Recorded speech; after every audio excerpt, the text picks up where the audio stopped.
Hey everybody, Psychosaurus is here. Welcome back to Age of Empires Online. And today, well, it's finally time. It's been a while and I wanted to do this for a while now. We're gonna remake the gear for my Greek Civ. Yes, I'm gonna show you my Greek gear just so you have some kind of inspiration, and I'll try to explain obviously every single piece of gear. And I'm just gonna go through my units. I don't really wanna go through my buildings. I would rather make a special video that like separates the building gear for this. So we're gonna focus on the units, explain why this piece of gear I find really good, maybe some alternatives, just so you can get some inspiration. And obviously there's quite a lot of units, so I'll try to explain them as well as I can. So first unit, as we can see, it's a villager. Also, if you wanna just check my buildings gear, you can, obviously as I'll be scrolling down, you will see more. But yeah, let's start with the villagers. Villagers, obviously the most important unit of your civ. Doesn't matter which civ you're playing as, it's always villager. The most important unit. Why? They gather resources, they build buildings. Without them, you cannot win, no matter what, okay? Well, I would say 95% of quests you cannot win without villagers. So my gear here is Hammer of Kaveh, Tunic of the Collector, and Nebuchadnezzar's Blessed Wine. Now to explain this, Hammer of Kaveh is in my opinion the best tool you can put on your villagers, well, most of your villagers. Generally really good gather rate, while also giving you really good building construction speed. Now the other alternative, which would be the best choice, would be the Divine Hammer of Construction, which offers lower gather rates but also higher construction speed. I think the difference is like 3 to 4% on the gather rates and like 20% more construction speed. That sounds nice, but I prefer Kaveh. Why? Because I feel like if you are building too fast, you might be running out of resources too fast, or rather your villagers will not be fast enough to gather them, that suddenly you have a villager sitting there idle waiting few seconds until you get those resources needed to construct. Might not be that case that much, maybe I am too scared of it, but basically I just want as many resources as possible while also being able to build quite fast. And honestly, although the construction speed looks pretty huge, it's not that huge as it looks because of how the calculation works. The difference here would be like, and I think this is like 22% build time reduced, while if you have the Divine Hammer with like 50%, that's like minus 33% going down. So it's like 10% build time difference,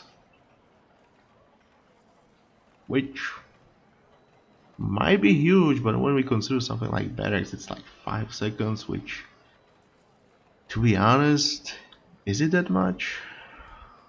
That's a questionable, but yeah, if you want to get those buildings up faster, then yeah, Divine Hammer is the better option for that. But personally, and I think in general, you just want to go with Kaveh overall. Now, Tunic of the Collector, why this one? Well, it's either this one or the wood gathering one, which you can get from Moes Mystorium, and we can check in. Where's my Moe? I need to orient a little bit. Which is this one, yes, the Roman Toga. This one gives slightly less wood gather rate though, so it's either food or wood, and those two are the most important resources. Gold usually generate by producing caravans and making them trade between the town centers and markets. Generally good income, but if you want some gold mining, which is a good thing to do in some cases, then you still want to gather it. But yeah, these two are the only options for gather rates. You could go with something like movement speed, but like the movement speed does not really improve your villagers by that much, and if it's like 5% or 6% from the best movement speed you can get on cloth armor, yeah, it's not that great, to be honest. I don't find it that good. I would rather have these gather rates. Also, I need to mention these gather rates, although it does not tell you, like, it's not only that your villagers gather faster, there is also hidden stat. You cannot see this, but I highly recommend you check out the unit stats so you can check that for yourself. But these pieces of gear are also increasing the carry capacities of those resources.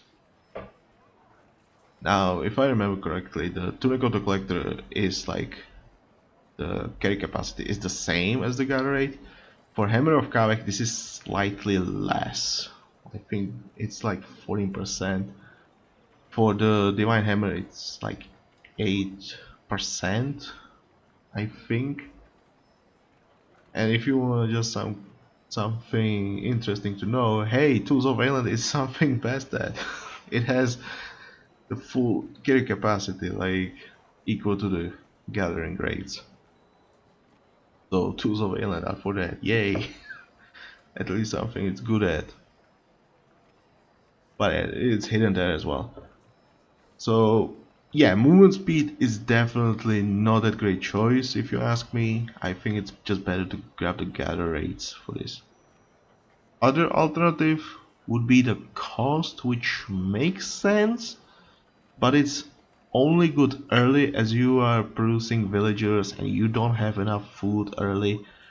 So at that point, yes, cost can be good, but in the long run you will be better with the gather rates overall.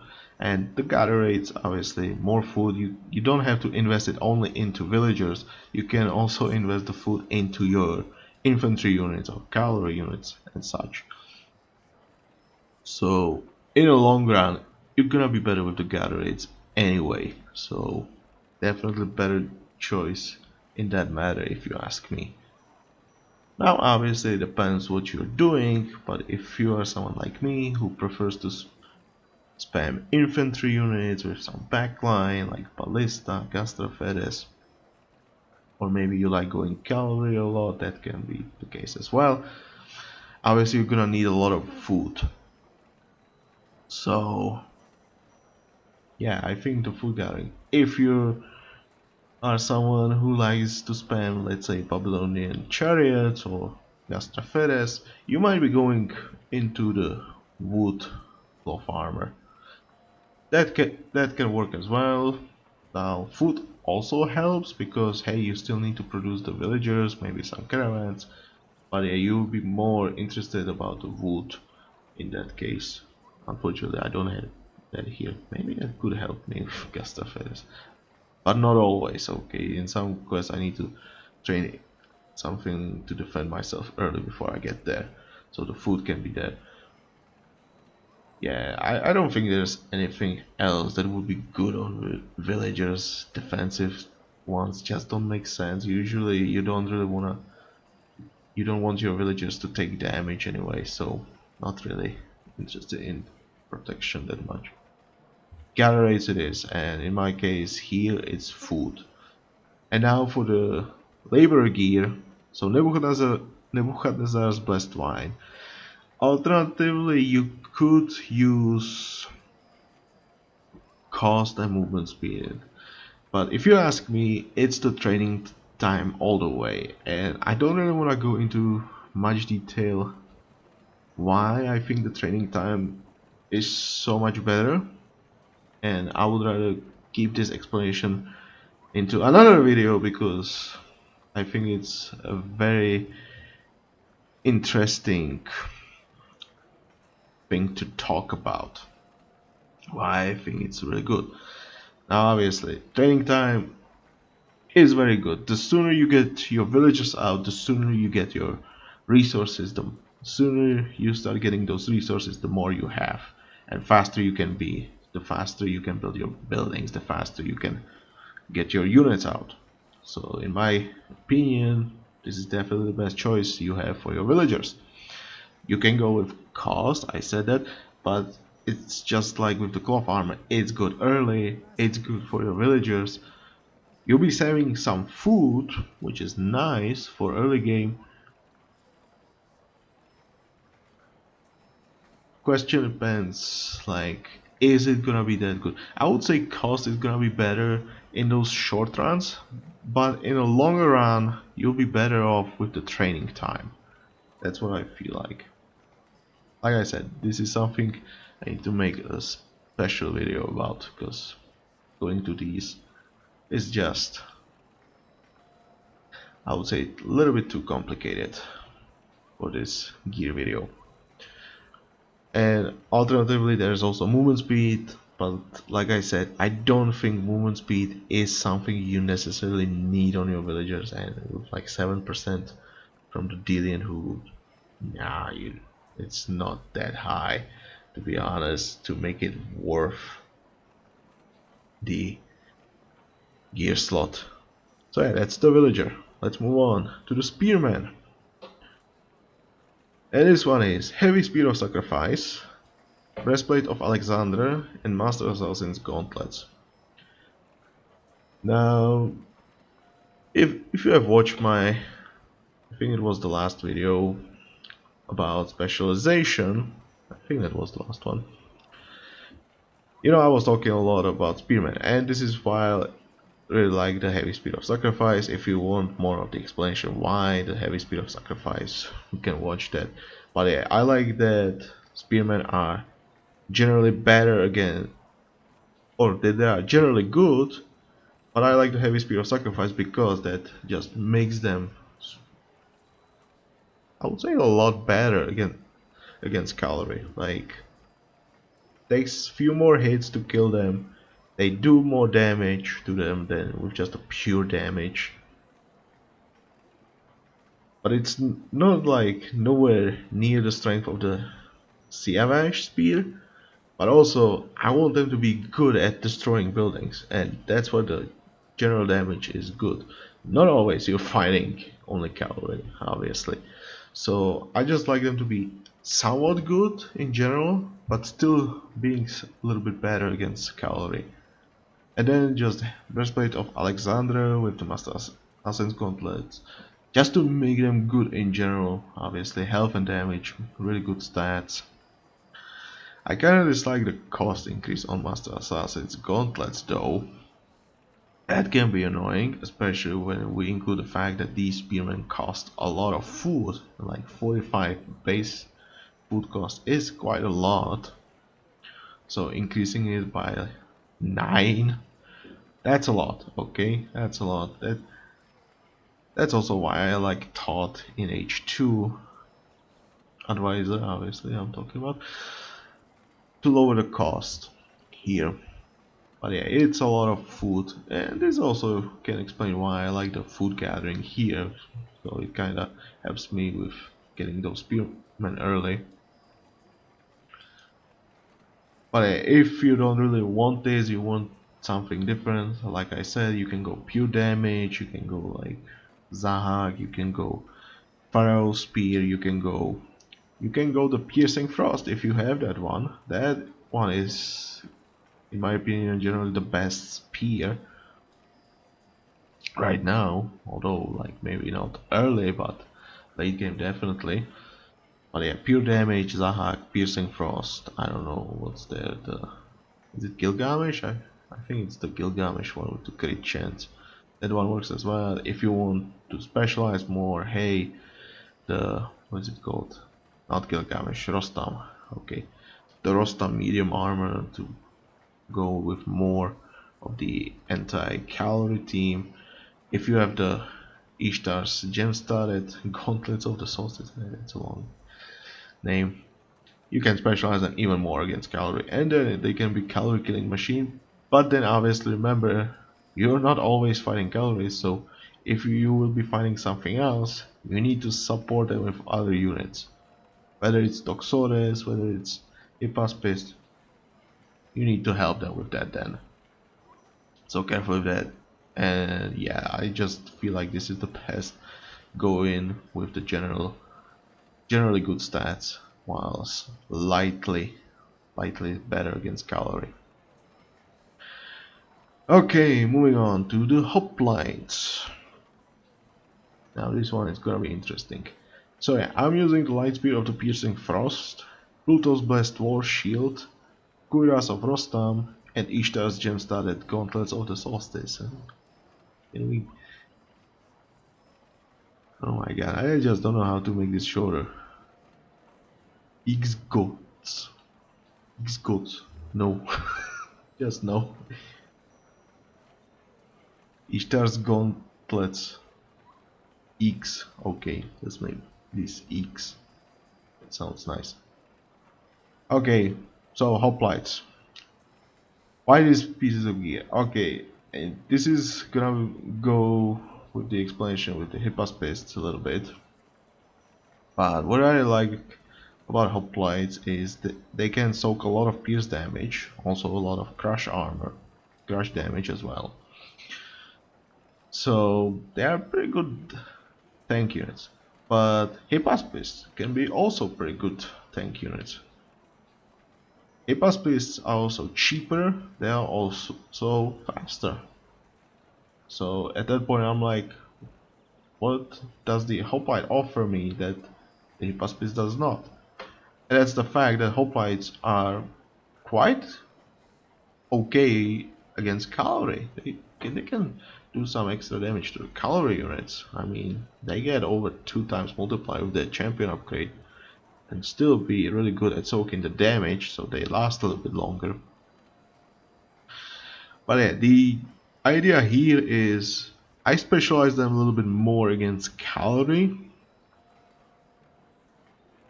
with the X and the Kuiras of Rostam.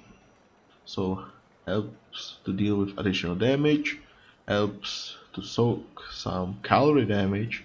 Pluto just to make them better at soaking the pierce damage.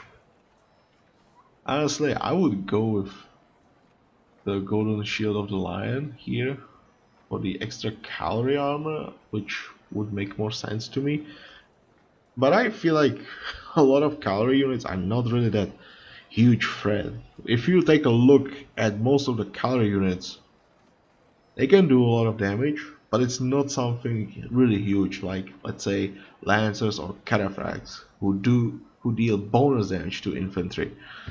Otherwise, cavalry are not really that scary at dealing damage to infantry units, which might also explain why I don't really use the Rostam on my Spearman. But hoplites have no cavalry armor, so that's why I have put the Rostam on them, so they can actually take the extra damage from cavalry, because otherwise there is 0 cavalry armor on them. Pluto's shield, hey, what's the biggest threat to the infantry units? It's the ranged units, definitely. Infantry units are not that fast enough to reach them in time, and so they will be taking some hits. Pierce armor helps with this, so they can survive longer. Especially hoplites that are slower than Hippospast, this helps.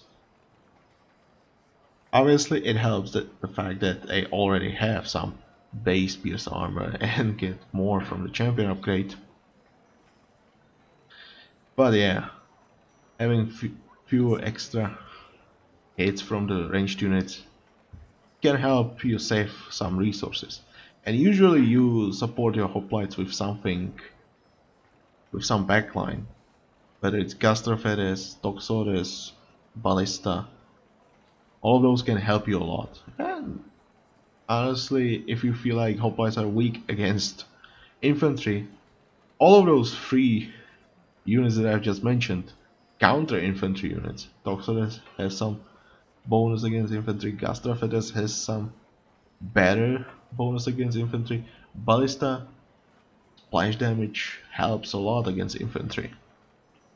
So all 3 of those really help. And if you're finding a lot of infantry, you just switch to the Hippospast. That's it. That's why you don't really have to worry about the infantry damage. here that much. And now why the light speed of the piercing frost? First of all, generally good stats, health and damage. Obviously the longer they survive, the better damage. It's not that high, but remember, hoplites are H3 units, but you won't be training them in H3 unless you have really good economy at that point. You'll be training them rather in H4 because they cost a lot of resources. 40 food and 40 gold, that's the base cost. That's a lot. That's a lot. That means you need to build up your economy to start producing those. And obviously if they die too fast, hey, you'll be spending even more on those. That's why the health is here. And like I said, in Golden Age, that means the enemy will most likely already have some armor upgrades. That's why the Igno armor helps a lot. I think they need like tier 2 to make it as effective as, I think, was it taught? I think I said something like they need tier 2, so like 0.30 armor against infantry to make this really good spear. I mean, in a lot of harder quests, that's not unusual, so I think that's pretty good. Obviously, against buildings, they will be weaker with this spear, but like I said, you usually support them with some backline, and Ballistas are really great at destroying buildings. Gastraphetes and Toxotes, hey, Greeks have Greek fire upgrade to help your ranged units do more damage to buildings. So I don't think there's a problem there that much. I think this is just fine as it is, but yeah, if I wanted to be more health and make them faster, hey, there's the summer spear. If I want to specialize them more against cavalry, hey, there's Lycurgus. If I want the health regen in the combination with the armor I'm putting here, Zahak's there as well. Other alternative, hey, light speed of the king is pretty good, better damage, a lot of armor. It's just not as good against pierce and crush, but hey, against cavalry, that's a pretty good spear. Defensively at least. So yeah, you have some options here if you want some alternative. Hey, I also tried like putting the breastplate of Alexander here. Worked quite okay. If you don't have this, hey, maybe Master Assassin's gauntlets. Maybe you don't like the cost increase. Hey, the Legion Warlord Greaves are there in Carthage store. Just go buy it. Although it's quite expensive for someone new, but hey, play for a little bit and you might be getting one soon enough. So yeah, those are the alternatives. Hey, if you don't like this, obviously there's the Lion Shield, there's the one in Cyprus Legendary Store, there's the one in Rome in the Legendary Store for the infantry armor or cavalry armor in Cyprus, obviously. But yeah, you have alternatives here. You can also craft the cuckoo lines for even better armor against cavalry. There are so many options how you can build this. I would say it's better to build them more defensively. So like health and armor here works nicely. As you can see, I'm getting quite a lot here. So yeah, you have options. Remember, don't be afraid to experiment. Just what I'm showing you here does not mean it's necessarily the best gear.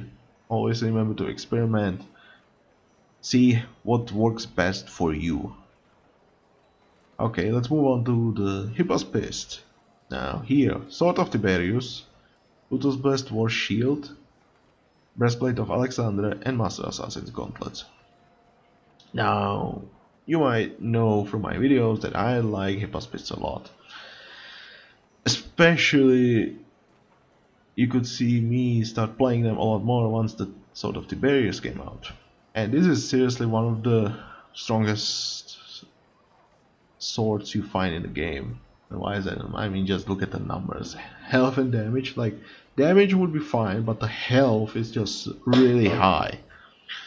And this is why I prefer putting this sword on those weaker units such as Hippospast or Celtic longswords, or like raiders, asabaras. You know, those units that like could use some extra health but also need to do some damage. Yeah, I like this on Hippospast a lot.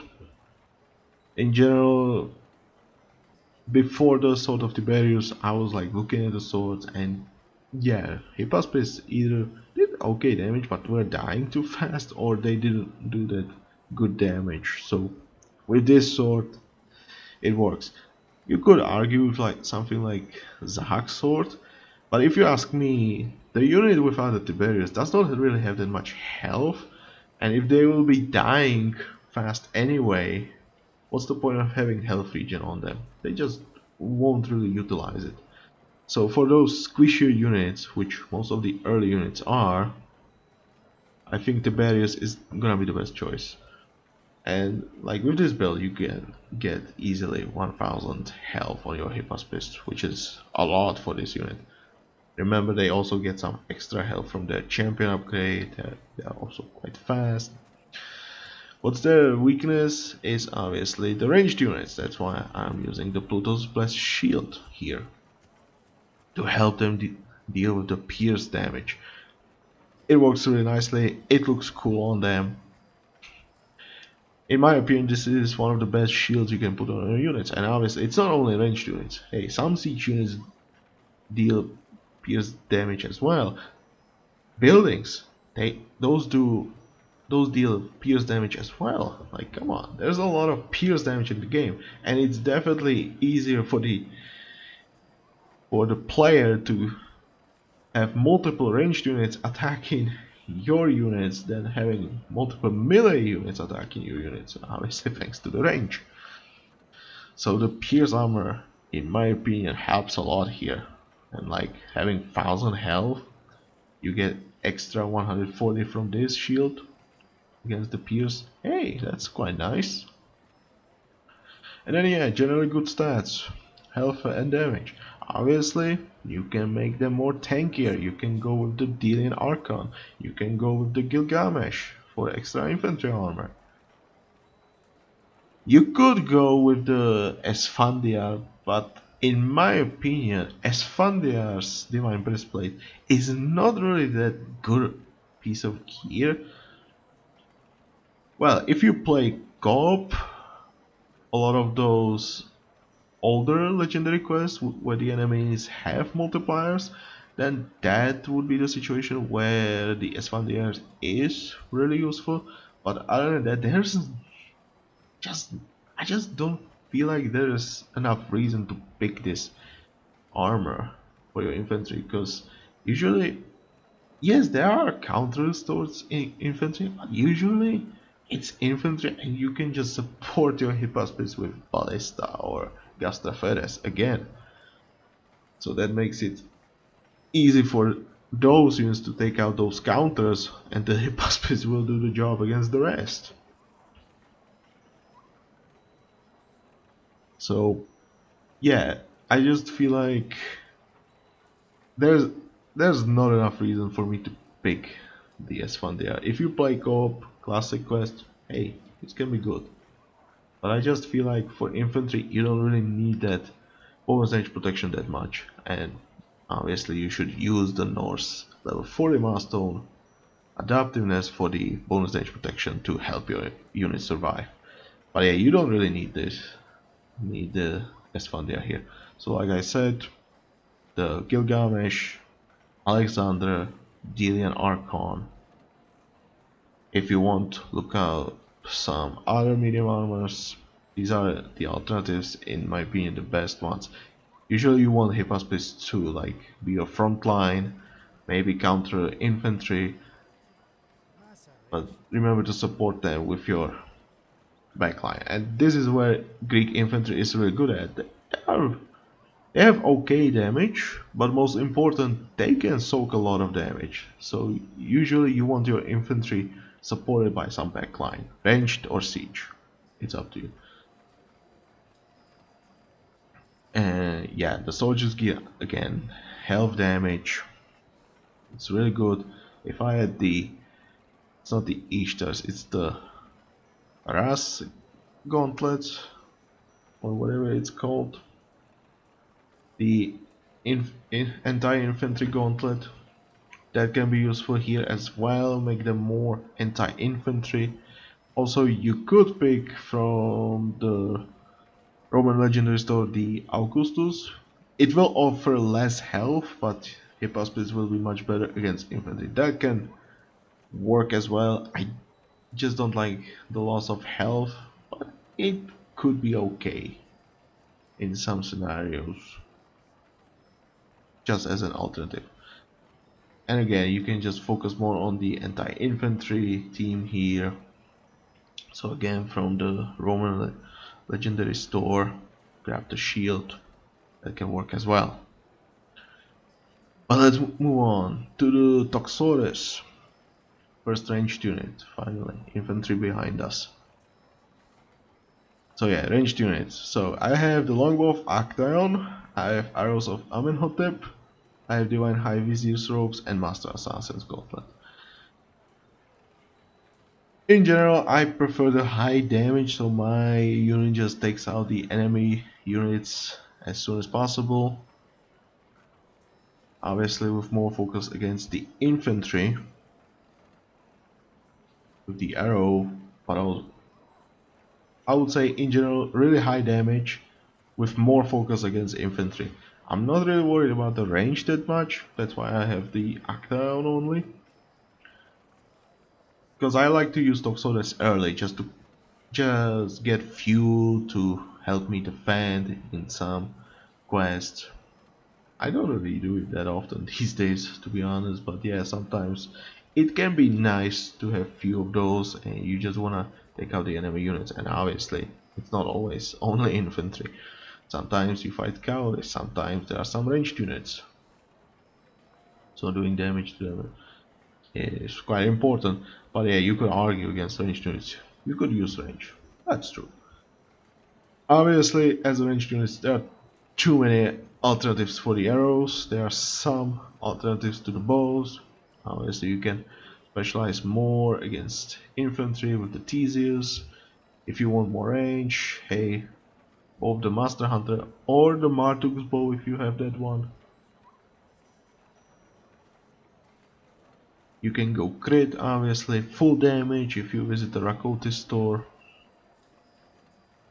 For the arrows, obviously, we have Actaeon with range, or more preferably darkness with focus against infantry. You can go anti-counter. Nah, don't do that. Don't really do that. I don't think that's a really good option here. But yeah, you can go if you have the summer arrows, if you have the piercing frost, obviously. If your main focus are the Toxotes and you're just going the Toxotai Death Ball, then piercing frost is gonna be the best. You can use Ice King's arrows as well for the snare, help them stay a little bit away. Obviously, Divine High Vizier, maximum damage output. If the enemy gets close enough, usually it's not gonna end well for your ranged units, so it's better to take them out as soon as possible. Hey, the damage helps here. Obviously, as high damage as possible, only with Master Assassin's gauntlets. Unless I wanna purchase the Barhouse items.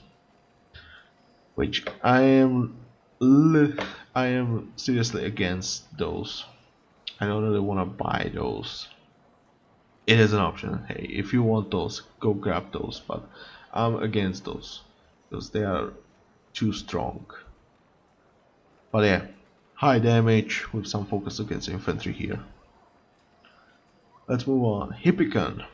So here I have Zahak's Sword of the Undying, Shield of Rostam, Ashoka's Golden Gorget, and Master Assassin's Gauntlets. This is very high damage focus build. Definitely you can go something more defensive. But yeah, this is the more offensive one. Why is Zahak's here and not Tiberius? Well, Hippikons have a lot of health, to be honest, and they can do a lot of damage with this build. And if they do the damage, hey, if they kill the units fast enough, they won't really take the damage, right?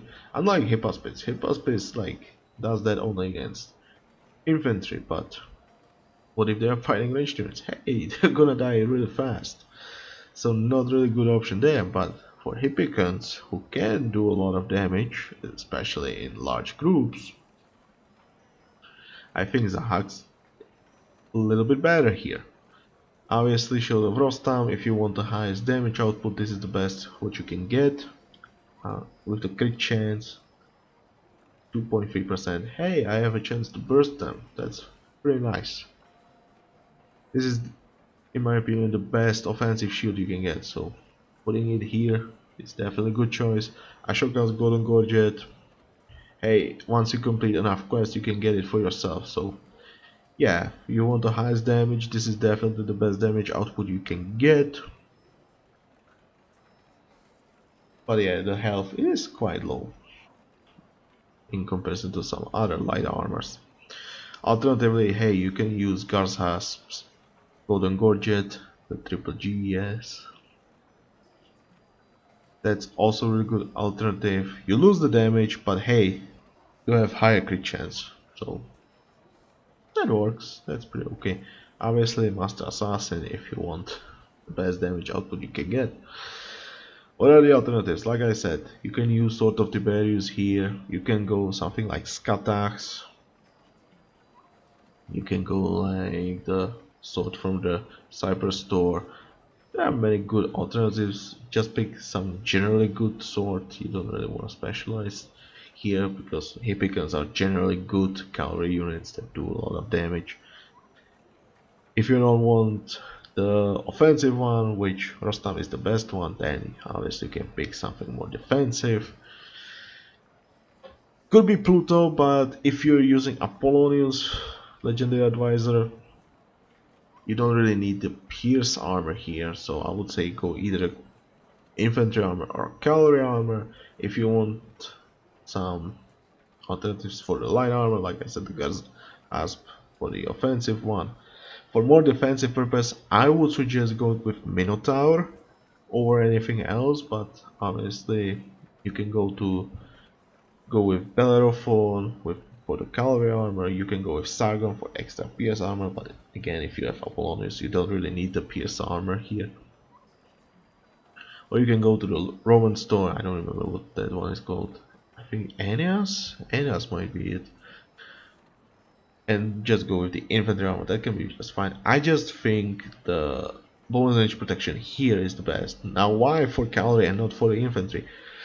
The answer is simple. Check out the bonus damage against cavalry the cavalry counters have, and we can just do it right here. If we take a look at the Spearman, hey, look at this, 3 times. Remember, in some quests the enemy units have even more bonus, and obviously we're not including the gear, so this can go even higher. If I just say the quest with multipliers, it can go like 3.9 times, so almost 4 times. That's a huge one. Look at the Prodromos, 2.5 times. With the multipliers, it's gonna be like 3.4 times. Really huge. And every single save has Spearman, and those Spearmen are early units. H1, H2 for the Persians, but yeah, H1 in most cases. So a lot of saves can get those Spearmen early, so cavalry will be definitely dealing with them, unless we're talking about some specific quests where they don't train infantry, but yeah, most likely you will see Spearmen dealing. And obviously a lot of cavalry units don't have infantry armors, so if you combine the Minotaur's hide with Lohrasp, H3 advisor for the infantry armor, that's a good combination. If you don't have Lohrasp, it's gonna be weaker, obviously. But yeah, if you wanna be better dealing with the enemy Spearman, the bonus damage protection combined with the infantry armor from Lohrasp, that's a really strong combination. Oh boy, Hippikons with this get 2000 health. With the defensive ones, that can go even further, like 2800. Actually, with the barriers it can be like almost 3000 health, so yeah. Now for the soldier's gear, the alternative would be Greaves of the Ice King. For the health movement speed, obviously more defensive one. You can go with the, again, Legion Warlords without the cost increase, that can be fine as well. Just not that strong in the late game, and yeah, you just want to do a lot of damage with this. But like I said, a lot of options here. Peltasts. Okay, Peltasts. Javelin of Sinuhe, Shield of Rostam, Kitten of the Wolf, and Gauntlets of the Caesar. Obviously the average Master Assassin's gauntlets.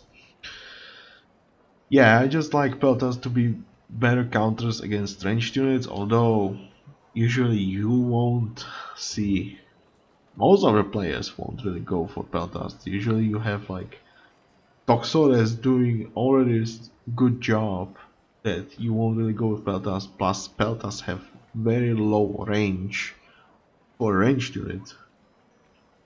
I mean just 12 base range if I remember correctly, we can check this. 12 base attack range, that's so low, that's one of the lowest ranges you'll find in the game for a ranged unit. So alternatively you can go with the range from the Curse of the Archer. That can work just fine, but remember, 12 base range, it's not gonna help very much. What's really good about Peltast is the fact that they have quite a huge pierce armor. They start at 0.50. They have pretty good health. With the champion upgrade granting them even more with the extra movement speed, yes, it's pretty much the same as the Hippospast. They can be quite tanky units to soak a lot of pierce damage, which makes them really good counter, especially with the fact that they have pretty good bonus against ranged units starting at 3 times. So that's why I like the Sinuhe, just to make them better at countering the ranged units. Obviously even the Javelin of the Sky is an option here to make them even tankier. For ranged units they are quite tanky too, if you ask me, so even the shields you can pick something more defensive. You can go with Pluto to soak a lot of pierce damage even more. You can go more defensive Kitten. Obviously I'm using the Kitten of the Wall, which gives them pretty good health. If I had to go with the Divine High Vizier, obviously they would do more damage, but they would be way squishier. And you could see that the base damage starts at 9 DPS, which is quite low for H3 unit if you ask me. And since they are specialized against ranged units, they won't really do that much damage to infantry nor cavalry. So yeah, I prefer the extra health here, make them a little bit more beefier and keeping them really good against ranged units. In some scenarios this could be nice to use, but yeah, you won't see me using Peltasts that often. I like them though, I just like them. I just feel like it's hard to tell what you're supposed to do with them, to be honest. They are not really gonna do that much damage. They have good health, they have good pierce armor, but against everything else they'll just die. So it's hard. It's hard with them. I mean, if there was a quest where the enemy is training only ranged units and you are supposed to train only ranged units, that could be good time for Peltasts, but otherwise, nah, you won't see me using them that much. But yeah, like I said, good amount of health, good amount of damage, so they do actually something, while keeping them a little bit more specialized against the ranged. That's how I like them. You can try going for something more beefier and use them as a meat shield, but it's not gonna be nowhere near as good as infantry. Let's move on. Prodromos. Now here I have the heavy spear of the Piercing Frost, horse armor of Sargon, and Master Assassin's gauntlets. If you take a look at the Prodromos stats, you'll find out they have quite low health. 390 health. They have good damage, no doubt. They have some nice cavalry armor, but you can see low health, no pierce armor, which is bad.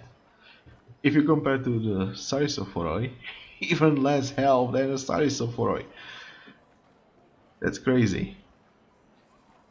But at least they have crush armor, unlike Sarissophoroi. But yeah, no pierce armor, the lowest health of the cavalry units. I mean, Hippikons have some really nice health, damage, and pierce armor. But yeah, Prodromos in this case is quite squishy. But on the other side, they are very fast, I'll admit that. They do a lot of damage. If you give them the champion upgrade, they will be really good against buildings. That's a really great thing for them. Now let's go back to gear. So, like I said, I think you could go with something like very fast unit, but in general, I feel like improving their health is somewhat important,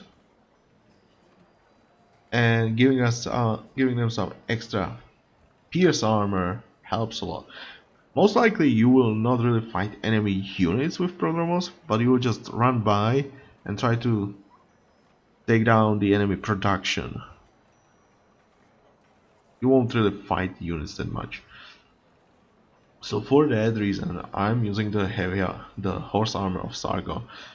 A lot of health, pierce armor, which helps a lot. If you combine it with Polybolos, really good thing. Generally good stats from the Master Assassin's Gauntlet. Like I said, you most likely will focus down the building, so hey, you want to do the damage, you want them to survive as long as possible. Health damage is here. Now obviously, I could pick some other spear than this one, like with more focus for damage. I could go with like Zahak for the health regen to make them survive longer. With the pierce armor I can get from Sargon and Apollonius, that can help a lot. But yeah, sometimes you have to fight the units. Sometimes you have to fight them. And again, what will be fighting? What will we be fighting against when using Prodromos? Most likely the cavalry counters. What are the counters? Spearman. And something like enemy horsemen or Prodromos. As the cavalry units, Prodromos counters. Mounted archers, that's where the pierce armor is helping a lot. Spearmen, that's where it hurts. So the ignore armor helps a little bit against the spearmen, but that's like the only reason why I would pick this one for the offensive purpose. Main thing is the health. I just feel like the health is the most important thing here. Again, making them somewhat beefier so that they don't die that fast. Zahak could be used, but their armor is not high enough, their health is not high enough. I just don't find it that worth to put it on them. Again, we could use the Minotaurs for the light armor and get the bonus damage protection. They could last against those counters much longer. That can help. Lohrasp Hay can help as well. It's just not gonna be that good as with Hippikons because their health is like half. It's like 50% of Hippikons. They can do a lot of damage, sure, but hey, they will be dying a lot faster. Overall value is gonna be better with Hippikons if you ask me. But yeah, you can try to experiment with some high movement speeds here, although I would love to see some better light armors with movement speed in the future. If you have the Bahram spell armor, hey, that can work. You want to use this damage, I don't recommend it, to be honest. I don't recommend the offensive ones that much here. I would say the defensive ones are better because they would be dying too fast otherwise, if you ask me. That's my opinion about Prodromos. I like this build. I don't really want to change it. Okay, Ballistas. Let's focus on those. Now, sets each arm, Heavy Destroyer Weave, and Delian Adept's Wheels, or Delian Archon's Wheels if you wanna find the them right now because you cannot get the rare version anymore. You need to get the legendary version now. But yeah, as you can see, maximum damage output. Why? Well, they are backline. They need to do damage. They don't really need that range as much, but the set siege arm is giving them more than enough. Like 8.4% is more than enough range for the ranged siege, such as Ballista, catapults. So yeah, the focus is mainly on the damage output. Obviously, you could use the other variants. You could go the what is it called? The blast throwing arm, that can work as well. Dionysus blast throwing arm, that one does not give enough damage to make it worth, in my opinion. So I would just stick to the higher damage variations. Plus, in comparison to the blast, the Dionysus is giving you like a little bit more range. What is it like? I don't remember. Is it like 8% difference maybe? But you're losing like 25% damage for that. I just don't find it worth. You won't really go with that many ballistas anyway because they have quite high population cost anyway, so you won't have such huge number of ballistas. So I don't think the extra range is really that needed, and it's just better to go with the damage. Plus with this, hey, it's more than enough range. You can actually outrange the fortresses unless you get too close to them. But yeah, you should be able to outrange fortresses without a problem with this. And then the damage in general, hey, you'll be fighting units. These units have splash damage. The more damage you do, hey, the more damage you'll do in splash.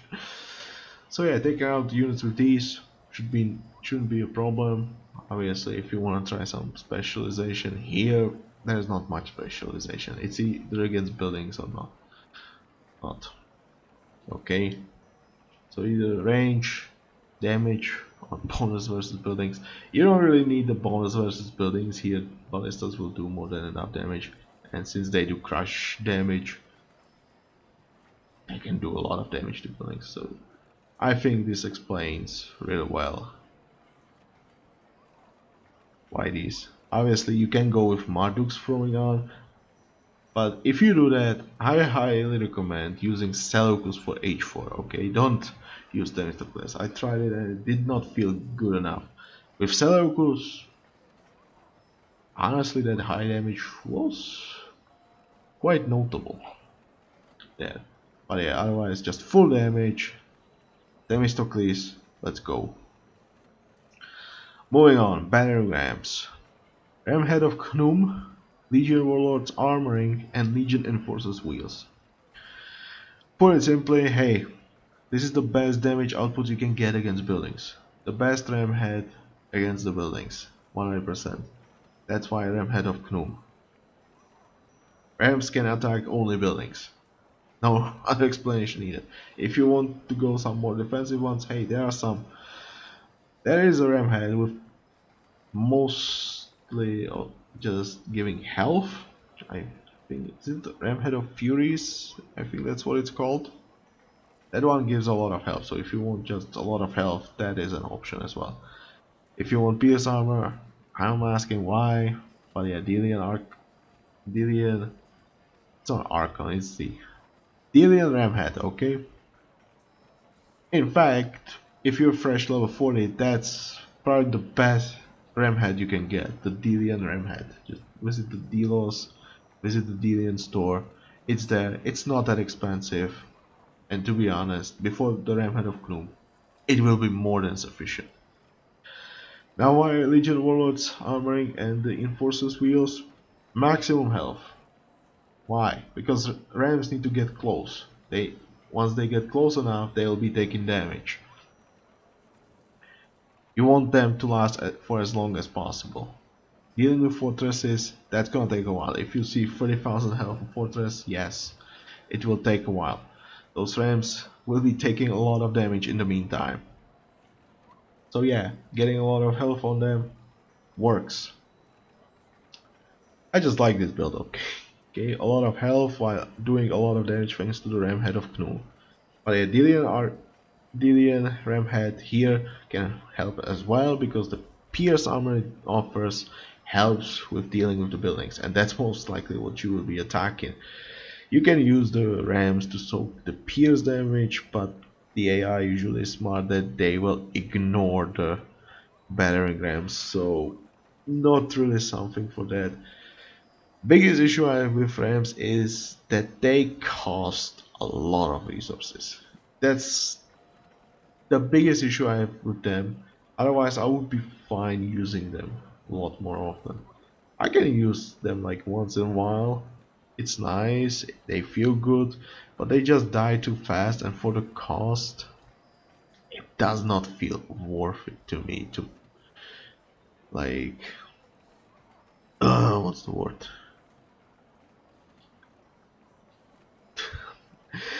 It does not feel worth, okay? They are just too expensive to make it worth. Okay, a lot of buildings here now. A lot of buildings. If you wanna see, you can check it out. We're moving on to the caravans. Merchant Log of the Nile, Ropes of Babylon, and Ishtar's Divine Wine of the Solstice.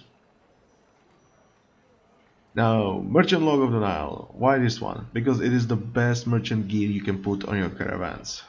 You want the highest value? Hey, this is it. Now, obviously, you can go with the highest movement speed one, which is the what is it? The Aegean Trader's Contract or whatever it's called, the legendary craftable. That one is like giving you the highest movement speed. I think there's even better one, but yeah, that one is the easier to get. You can go with that one if you can get the maximum trade value, the 150 gold, without the merchant gear. Otherwise, it's always merchant gear. If you cannot go the maximum distance, then the merchant gear is what you, the merchant log of the Nile is what you need.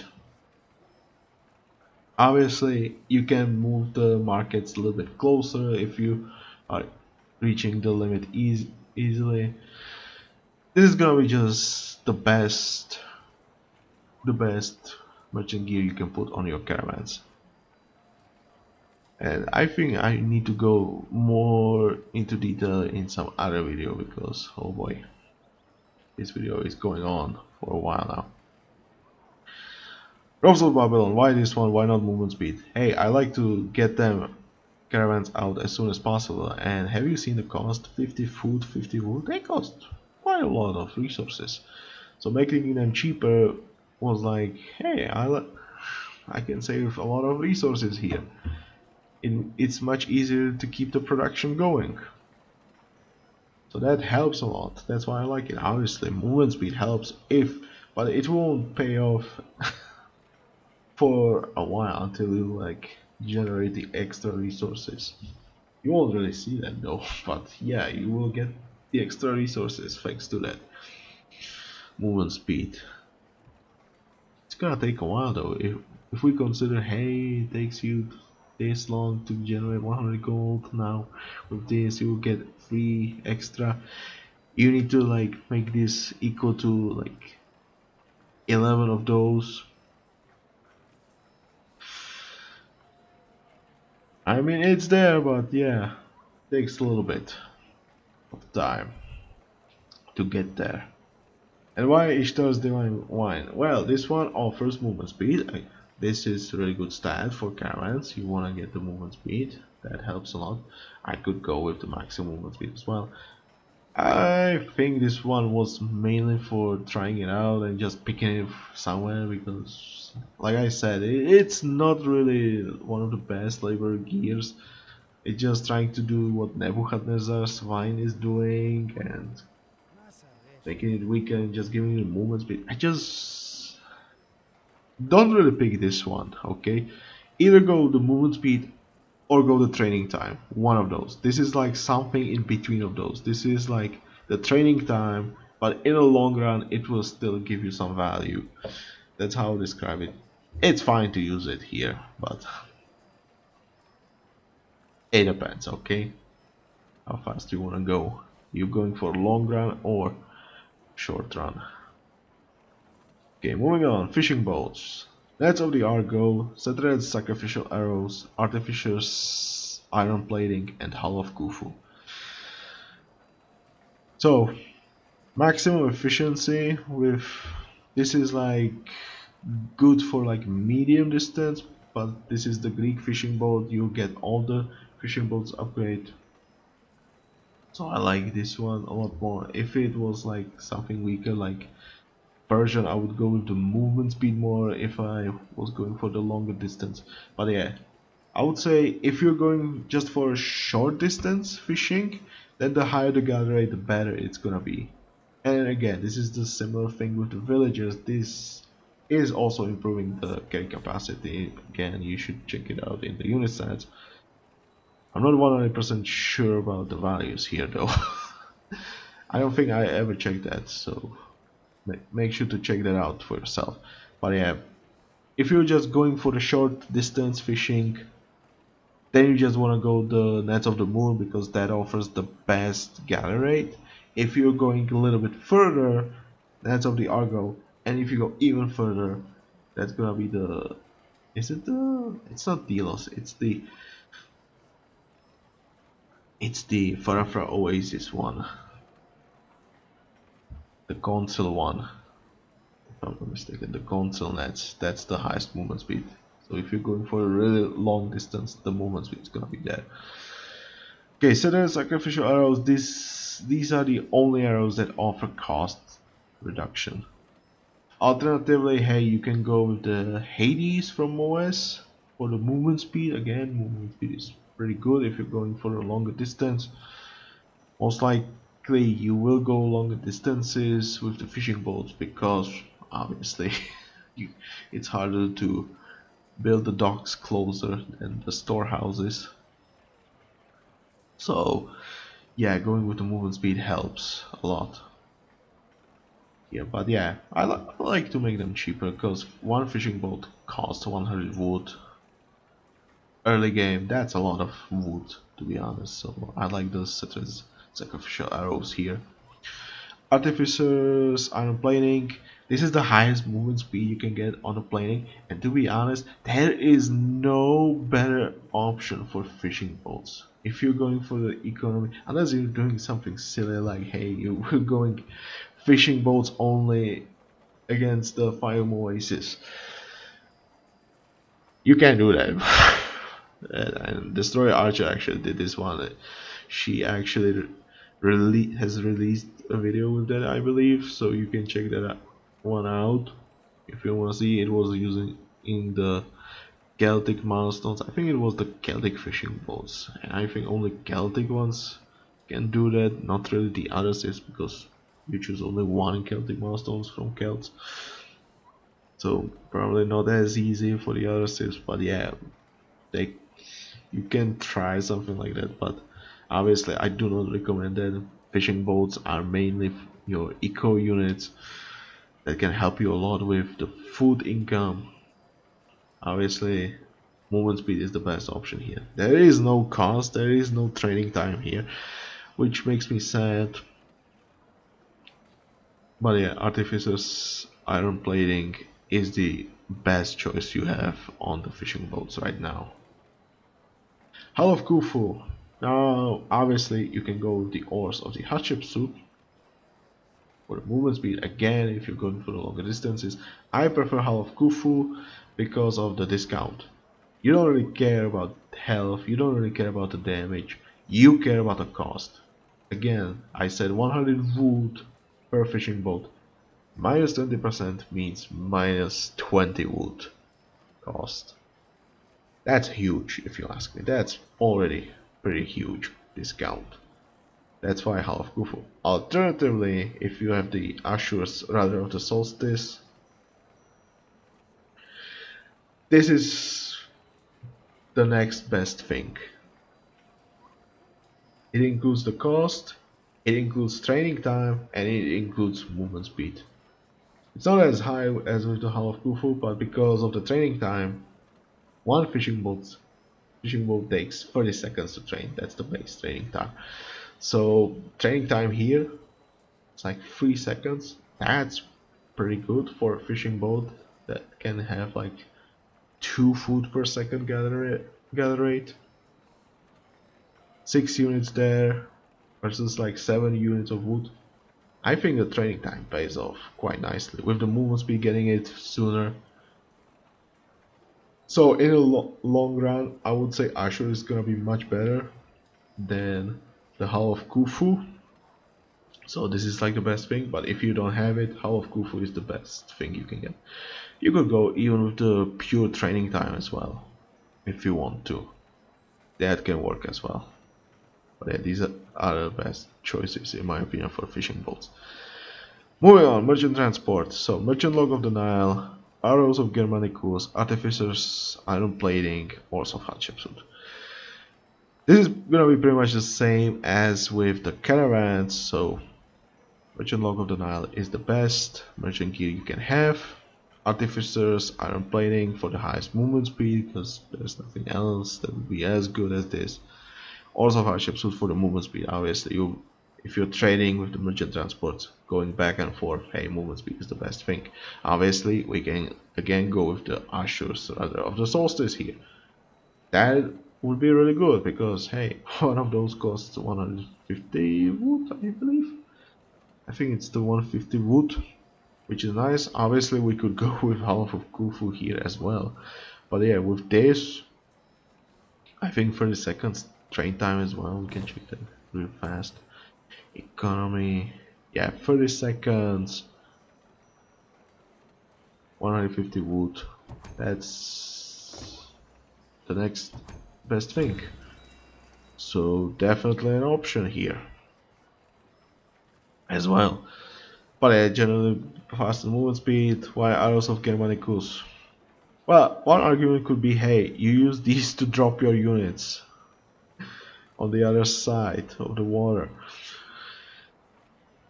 So they might be getting under the fire of enemy defenses.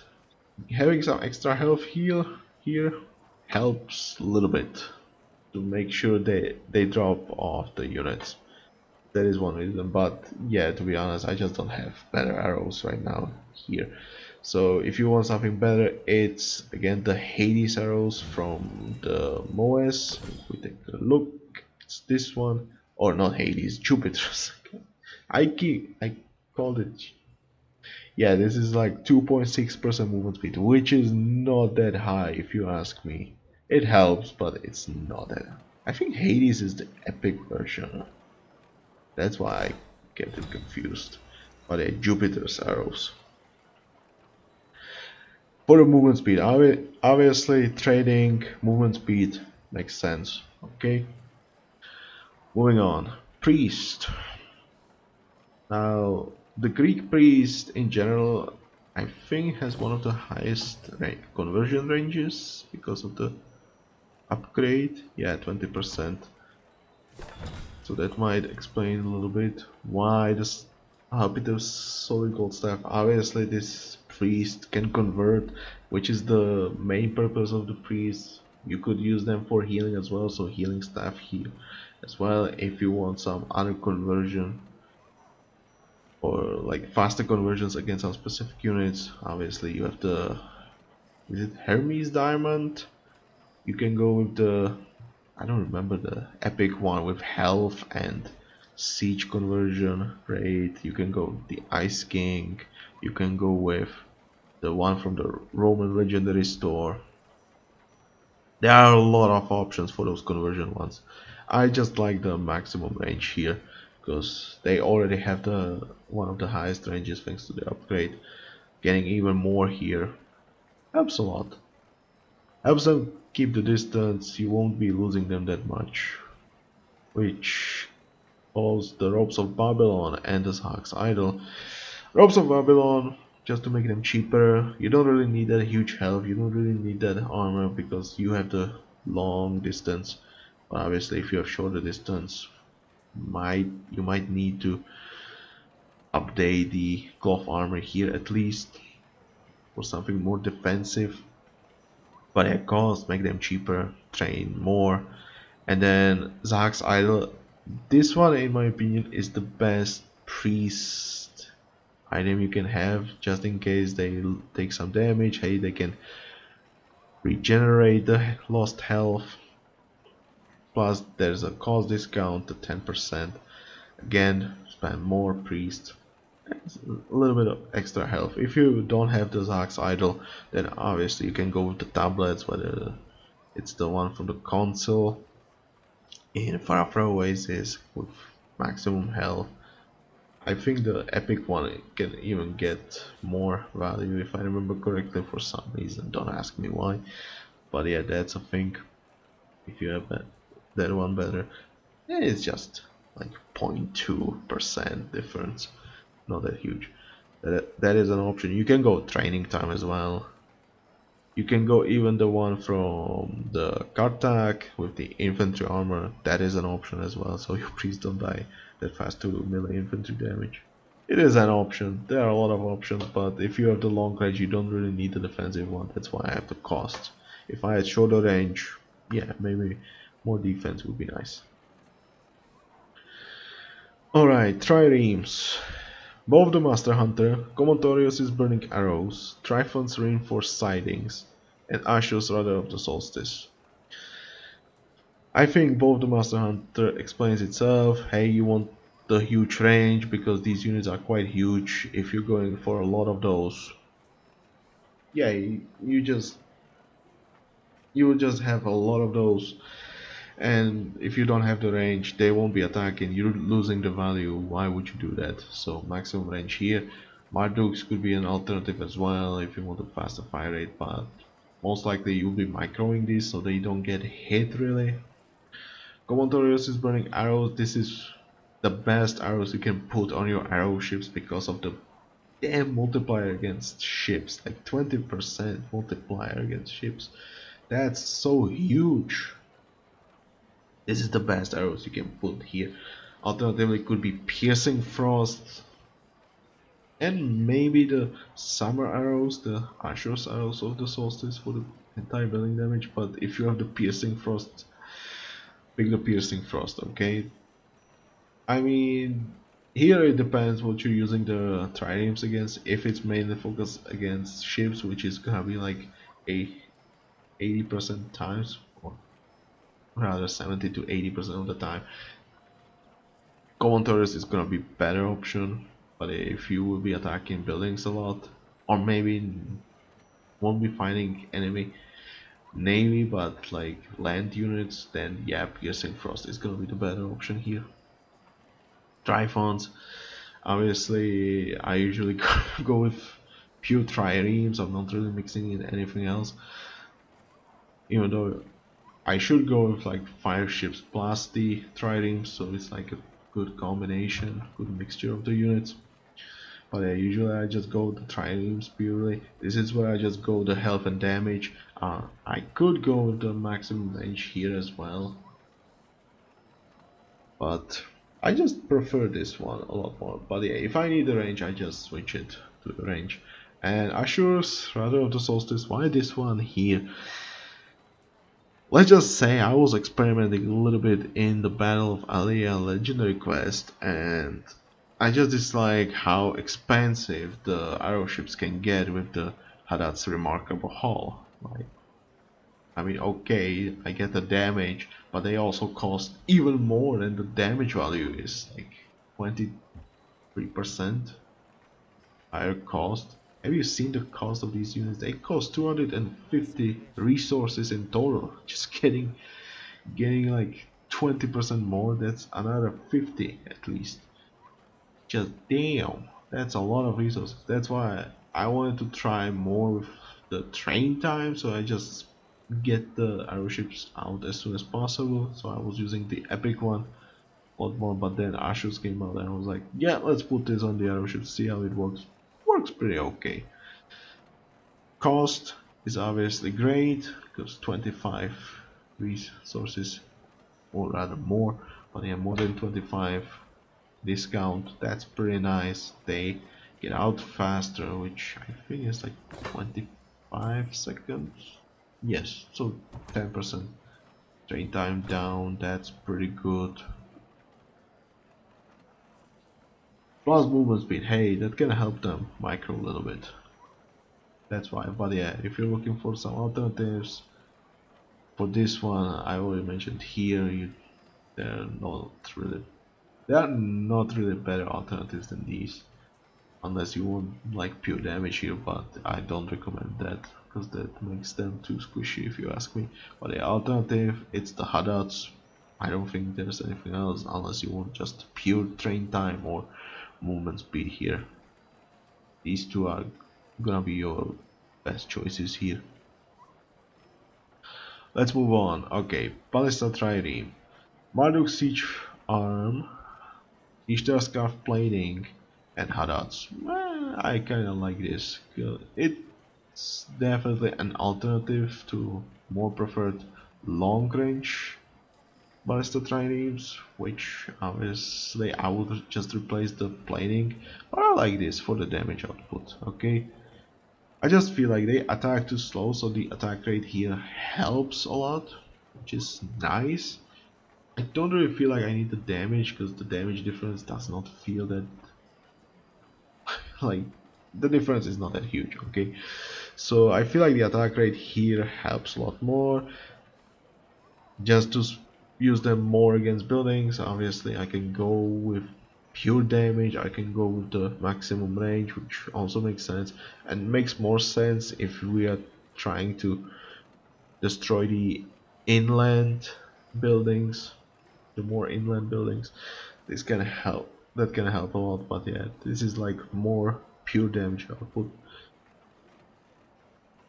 I think it would be better to just have the long range in general, so yeah, you can go with long range rather than this. But hey, don't be afraid to go with some damage. And Harad's remarkable how here, this is the best thing you can get here. The main thing is the damage. The issue is the cost still, but you should not be replacing the ballista triremes that often. So the cost is okay if you get like 5 of those, like just a few of those to take out the enemy buildings, and you otherwise focus on your main combat, whether it's the trireme or fire ship. So yeah, the cost here is okay. It's just about the damage, so you destroy the buildings as fast as possible. Otherwise, yeah, even if you use this or use the maximum range, there's no better gear for the damage output here, so that's the best thing you can get. But yeah, like I said, you can prefer more of the range, this is more of the damage output against buildings. It's an alternative. Okay, okay, now Palintonon, and we're almost at the end. Oh, finally. So Palintonon, the main thing about Palintonons, they are long distance range siege. So the main idea here is obviously to keep their strength. That's why Blessed Dionysus throwing arm, runic heavy iron armoring, and Dylan adapts wheels. Now obviously these two pieces, the long distance. Honestly, you don't really want to move the Palintonons, they have to like unpack, and if you want to move them you have to pack them, which takes a while. It's quite annoying, so instead you just put them here, hey, they'll attack the buildings, destroy whatever they see, and just focus on the buildings. They do a lot of damage in general with the Delian Adept's Wheels and the Blessed Dionysus throwing arm. You will have more than enough damage, like one of these Palintonons almost one shots the production building like barracks almost in one hit, so you don't really need that damage output increase, and the main point is this range, so you don't have to move them that often because it's so slow. They are slow, it takes a long time to pack them and unpack them, so just the long distance it is. There are some alternatives, but you always prefer the maximum range here. I mean, you can go with like damage output, but it's always gonna be better to go maximum range no matter what. Okay, scout. This is gonna be scout in general in most of the civs. So yeah, Thea's Exalted Xiphos, Leucon's Lucky Leather Armor, and Set Sash of the Solstice.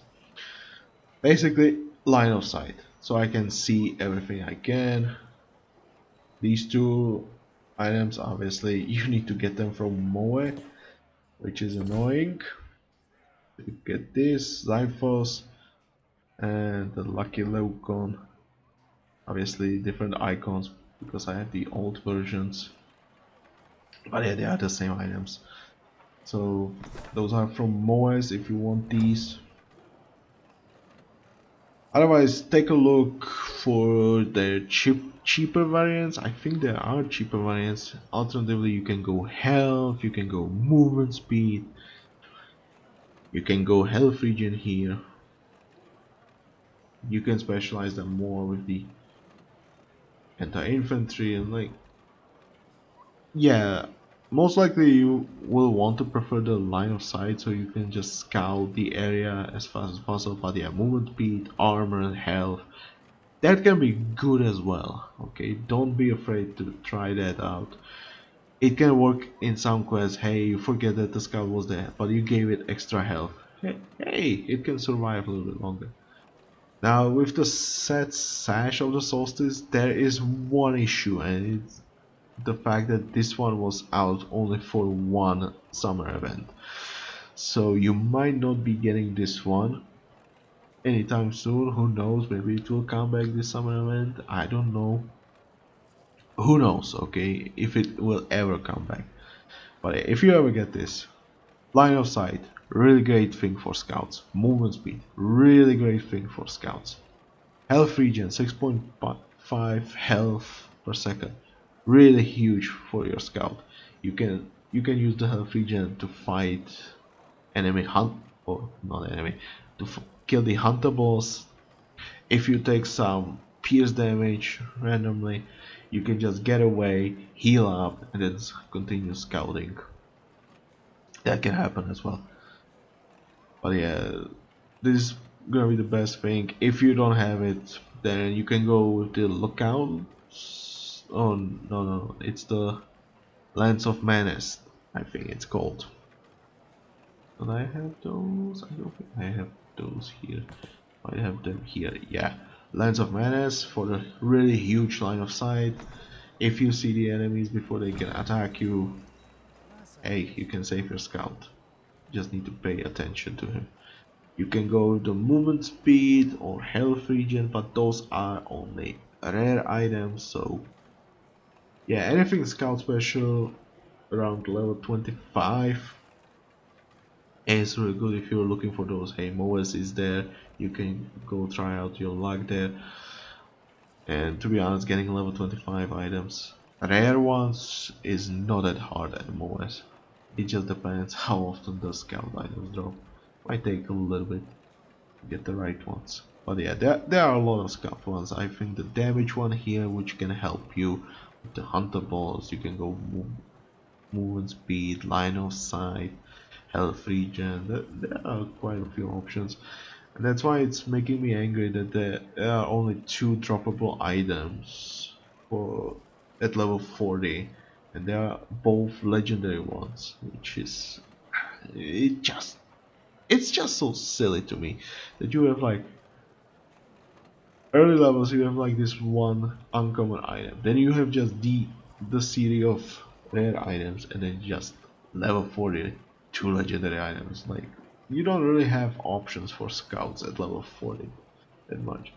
Obviously level 25 are really rare, and those could be better. It feels so sad to me. But yeah, Lance, if you want the help, the Scout's Protector is there as well. That can be good as well if you want the health and more defensive scout. Obviously, you can use scout for scouting. The line of sight is huge. You can use them defensively because these units just start with 600 health. That's huge. So some more defensive builds can work as well. feel free to experiment whatever you like. Okay, moving on. Sarissophoroi. Now this is gonna be somewhat similar to the Peltasts. So Javelin of Sinew, Shield of Rostam. I have Guard's Hasp and Master Assassin's Gauntlet here. Yeah, this is very similar to the Peltasts. I think Sarissophoroi is somewhat better because of its high movement speed and better health than the Peltast. However, they have very short, even shorter than Peltasts. I think we started like 5, and with the upgrade they get to 7. So that's not really huge. The range from gear will not really help you here that much. So I think it's just better to go with the damage output here. If you go like Guard's Hasp, or you can use the Ashoka, and just, I mean, you don't have to use Sinew here for Javelin and specialize them against the ranged units.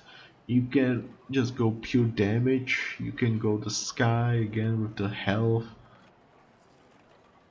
These guys are more likely to take the damage, so yeah, you can go more tanky build like the Sky. You can go, I don't know, Pluto, Ice King's Greaves, and like the Minotaur, and just make them tanky, or Sargon and soak a lot of pierce damage. Those are the options. You won't really use Sarissophoroi that often, but if you use them, hey, I like this build just to counter the ranged units because that's most likely why I would train them. It's an option, but in general this is not bad build either, because hey, I can do some good damage against Spearman. And remember, Sarissophoroi deals pierce damage, so having good damage against Spearman early can help, and a few of these could do something, but not really in Legendary Quest, to be honest. Let's move on. Gastraphetes. Bellybow of the Master Hunter, Arrows of the Piercing Frost, Divine Hide, Vizier's Robes, Master Assassin's Gauntlets. This is the super late game unit, so like having the damage, the generally good damage, is really good on them. So you can take out the units.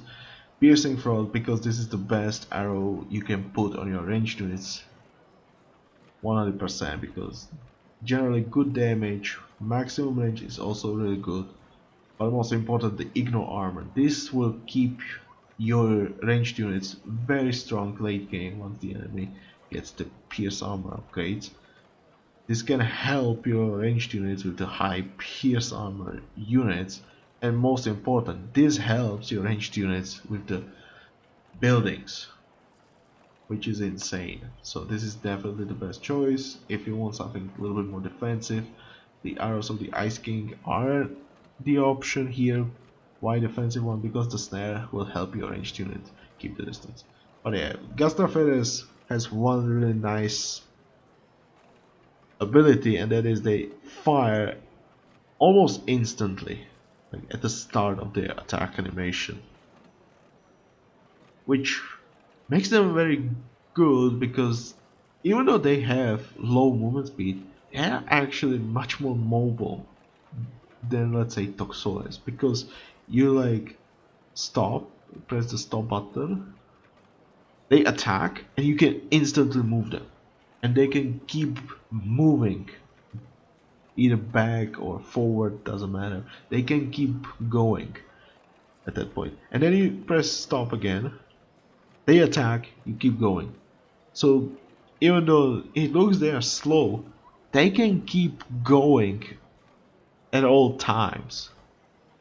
That's what makes them really good units. That's why I seriously prefer them over Toxotes. Like try doing this with Toxotes. Also, Gastraphetes does not require legendary advisor to be really good, and they actually get even slightly higher range than Toxotes, even with Alexander. So yeah, I like Gastraphetes a lot more. Generally better against infantry, really good unit. So yeah, why the Master Hunter? Honestly, if you don't have Master Hunter, Zeus's Lightning Imbued Belly Bow is the alternative here, which offers slightly higher damage output with the crit chance. Okay, it's not like the base damage, but with the crit chance you can burst them. The range is gonna be the same. The Master Hunter offers the movement speed, which helps them to stay mobile, which is really good for them, if you ask me. Divine High Viziers, maximum damage output, that's what you want. Master Assassins, again, maximum damage output, that's what you want here. I mean, once the enemy units get too close, hey, it hurts. Luckily, Gastraphetes are not that expensive, so Master Assassin's gauntlets are not that bad with the cost here. But yeah, if you're looking for some alternatives, you can go some more anti-infantry focus, so like, what is it, the Artisan, Belly Bow, you can go the Darkness, you can go the, what's it called, Amenhotep, was it? Yes, Amenhotep. Arrows, you can go the, again, this Summer Gauntlets, the anti-infantry one. Those are the options here. And then we are finally moving on to the last unit, and that's the fire ship. It's gonna be fast. Or flask of Hatshepsut. What are your fire ships gonna fight against mostly? Ships. This is the best damage output you can get. Okay? Best damage output. Even the Marduks, even though it's high, it's nowhere near the oil flask of Hatshepsut. Okay? This is generally good damage output, so this will be slightly better against buildings, but yeah, since you're fighting mostly the enemy navy, and you're not really worried about the damage against buildings, because fire ships do crash damage, so hey, destroying buildings is quite easy. So yeah, Hatshepsut, best damage output against ships. There are some alternatives. Just the pure damage, if you don't have the Hatshepsut, you can go the one from the Kartak store, which is pure, pretty much pure damage plus movement speed. That can be good as well. Before you get the Hatshepsut, there's also the legendary one with the anti-building. You don't really want that one because it's not that good as Hatshepsut. So Hatshepsut, if you don't have Hatshepsut, it's the one from the Kartak, or you can grab the from Halloween event. Now for plating, armoring of the Archimedes, Elven Crush armor. This is the best thing in my opinion for plating. Why? Hey, what you will be fighting against? Navy. What damage does the Navy do? Pierce from the arrow ships and crush. Fire ships, ram ships, siege boats. You'll see a lot of crush damage. Guess what? Fire ships have natural pierce armor, 0.50. So pierce damage, although it looks really huge, it's not really that huge. So I'm not really worried about the pierce damage, plus pierce armor upgrades exist. But the crush damage, it always is there. It's gonna hurt. Luckily, fire ships get the bonus damage protection up from their champion upgrade. So combining with the crush armor, hey, that's pretty good. So yeah, this is in my opinion the best defensive you can get. With the bonus damage protection you get, you could also include the buildings, the towers, the fortresses. Those also will fight against your navy sometimes if you are too close to the land. But again, they do pierce damage and they have huge multipliers, which is where the bonus damage protection helps again. So not really worried about the pierce damage, but rather the crush damage. Okay, so that's why Archimedes and Hanno's heavy hull. I mean, short range ships, so they will have to get close enough. They will be taking a lot of damage. This is the best health you can get. It does not have the cost increase of the Haddats. You don't get the damage, but these units already do more than enough damage to ships. Just insane how much they can do. This is in my opinion the best what you can get, but yeah, again, Haddad is there, but remember you'll be paying a lot more. Fire ships are not that expensive, like 200 resources, it's like 125 wood, 75 gold, so they are not that expensive. Hey, if you lose few It's not that bad, but if you increase the cost, ooh, ooh, that's some extra resources, like 40 units of resources. Ooh, please don't.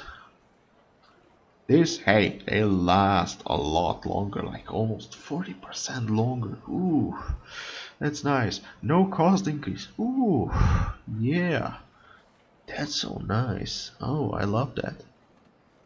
Yeah, so Hatshepsut, Archimedes, and also heavy halberd. Like really defensive while also keeping the high damage. You can see a lot of similarity to the Battering here. Okay, we're at the end. Oof, a lot of units. My throat is starting to hurt. Yeah, we skip the buildings again. I'll be talking about those in some other gearing video. But yeah, this is the current Greek gear I'm using right now. If you have watched my previous one, you can still check that one out. It has changed a lot, I would say. Much less epic items, if you ask me. So yeah, tell me what do you think. What are your alternatives? I think I mentioned as many as I could out of my head. Yes, remember, if you don't have the legendary ones, that's fine. They are epic. Remember to check the search.projectceleste.com. Search the items. Search for the items. You can find some weaker variants, and sometimes the difference is not that huge. Remember, you don't really need the legendary item except of the work tools for your villages, though those are number one choice you need. But yeah, otherwise you should be fine with the epic items. Remember that even rare items, some easy legendary quests you can do with just rare items, you should be fine. What's the most important thing, you should get your skill level high. Improve your skill. Don't really worry about the gear. Gear will help you to go faster, but the skill is what matters the most. Remember that. But yeah, I told you my gear, showed you my gear, told you the alternatives. Tell me what do you think. Some other alternatives are there as well. Remember to check them out. Search website is there if you want to compare the stats. Unit stats. .projectceleste.com. Compare the builds. See for yourself how different they are. Make sure to like this video. Make sure to subscribe if you haven't already. And I'll see you next time. Bye.